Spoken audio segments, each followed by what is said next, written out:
What's up, everybody? Welcome to DFS by the Numbers. These are my MMA DFS core plays for UFC Vegas 23. This is a video that I've been wanting to implement into all my content for a while now, giving you guys my favorite 4 core plays, the fighters that I'm going to have my most exposure to. So before I get into it, if you guys can leave a like on the video, it does help out a ton. Subscribe if you're not subscribed yet. Again, helps out a ton. And check out the Patreon. The $10 MMA Premium added a ton of value to that. I've been promoting it all week. You get the fighter stat model. You get the advanced stat model. Shout out to Uncle Weezy, brought him on the team here to provide that for us. The DraftKings stats, the FanDuel stats, my targets, projections, lineup percentages, rankings, and the biggest thing is that new optimizer. Absolutely changing the game. Check out the MMA Premium, and I'm really excited to start implementing that into my content. I'm really excited for it being the first week of the officially released optimizer. So lots of great stuff. Had a ton of people sign up all week. Thank you for that. It really does help me improve my content. It helps me be able to do stuff like that.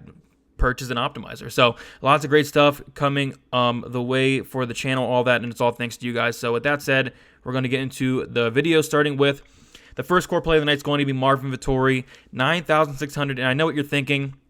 We usually pay $9,600 for fighters like John Jones, fighters like Chris Cyborg, fighters like Amanda Nunes, but no, we're paying $9,600 for Marvin Victoria, and I think it's 100% okay, especially with there being 14 fights. I think there's going to be some upsets, some underdogs that do come through, maybe some pump plays that come through as well. I think if Victoria wins, and I really do think he can win, I think it's a great chance to win. I'll talk about why. I think he scores very well, whether it is a 5-round fight, taking down Kevin Holland, kind of implementing that Derek Brunson game plan. You see it there. Kevin Holland has a 51% takedown defense, and I do think with the ceiling of 5 rounds or a floor as well of 5 rounds, I do think if it gets extended, he has a very good chance of scoring well. And I think there's a live for a submission as well. We've seen Kevin Holland submitted in 2 of his losses. We saw him submitted a couple fights ago against Brendan Allen.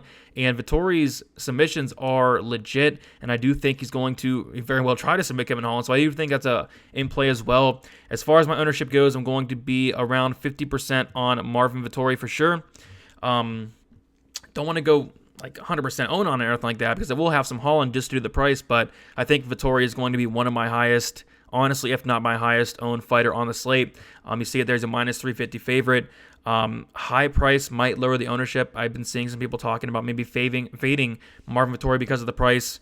It just makes me want to play him even more. So give me Marvin Victoria. I think he scores well, whether it is a submission or a 5-round grappling takedown based control time decision. So my first core play is Marvin Victoria. I'll have him in cash, and I'll have him in a majority of my lineups. Next, we have Jack Shore. Speaking of grappling and wrestling, I think Jack Shore here, 8,700, has a massive cardio advantage. I think that Hunter Azure is very good at stuffing the takedown, but he's only very good stuffing the takedown early. And as the fight goes on, he does wear down a little bit. He does get tired, and I think that's where Jack Shore is going to take advantage in that second round, third round, and possibly get a finish as well. We see with the new DraftKings scoring system, it does favor those wrestlers, grapplers, and that's exactly what Jack Shore is going to be doing. And I think a third round finish is very likely for Jack Shore. We've seen Azure get taken down in that third round. We've seen him put in some very bad spots. I do think Jack Shore, if he does get this fight down to the mat, I do think he's very live for a submission. He does have a 93% finish rate. So when Jack Shore is winning, he is typically winning by finish, and he does average 5.16 takedowns thus far in the UFC per 50 minutes. So this guy's a beast. It seems like the whole world's on him, which is kind of sketchy there, but I do think he does win. The first round might be a little bit iffy, but if he can survive that first round, which I really do think he does, I do think he takes over and possibly gets a submission in like rounds 2 or 3, but I do think he scores very well. So Jack Shore, I'm comfortable with playing him in cash for sure. I will have him in a lot of tournament lineups as well. I'm not going to go crazy on it, but I do like Jack Shore as a really high upside tournament play, and I think it's somewhat of a safe cash play as well. But this is going to definitely be his toughest test in Hunter Azure. Hunter Azure is going to present some problems, but I think those problems are going to be early, and I do think that Azure only has about a round and a half until he really does wear down a little bit, and I do think the takedowns come for sure, and I do think he ends up getting a ton of them.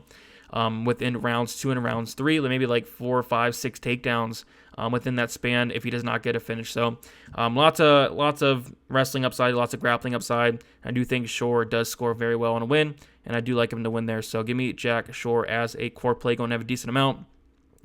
So on these videos, I'm going to be throwing out an underdog on each and every one.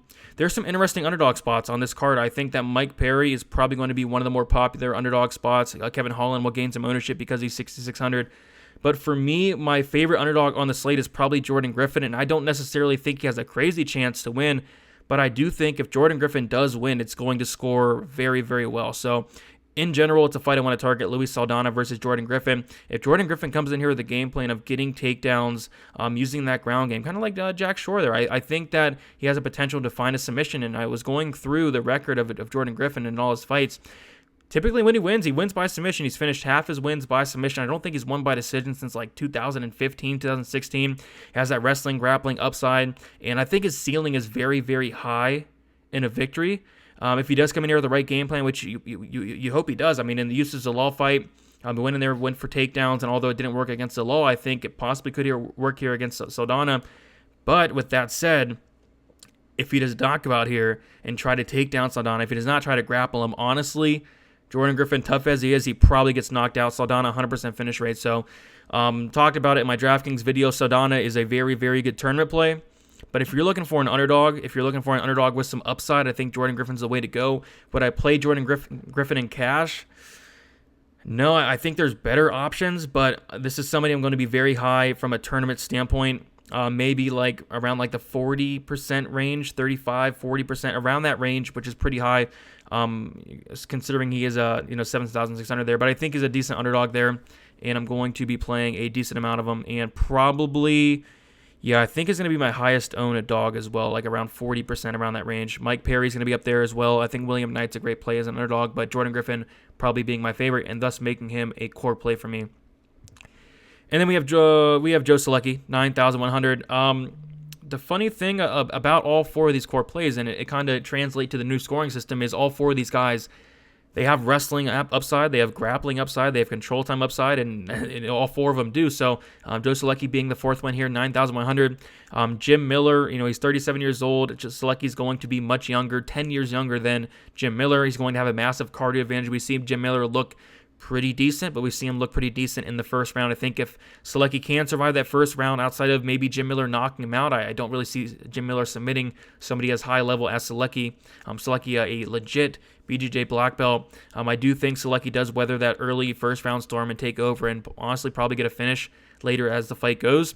Solecki, pretty decent finisher, 80% finish rate. And the thing I like most about this fight from a stat perspective is Jim Miller has that 46% takedown defense and a very, very high sample size to take into account for that. It's 46% takedown defense, so he can be taken down. And I do think Solecki does get takedowns, especially as the fight goes on, as Miller does slow down a little bit. And I think Solecki has a very good chance of finding a finish late in the fight as well, or winning a decision. Either way, I think it's going to score well with the wrestling and grappling, control time upside, all that good stuff. So, that's about it. That's my four core plays. We have Marvin Victoria, we have Jack Shore, we have Jordan Griffin, and we have Joe Solecki. So I wanted to throw it in a dog. And like I said, I wanted to implement this video in my content. Finally got around to it. So if you guys do enjoy this video, let me know. If not, let me know. But yeah, guys, thank you so much for all the support on the Patreon this week. Had a ton of people sign up. Added a ton of value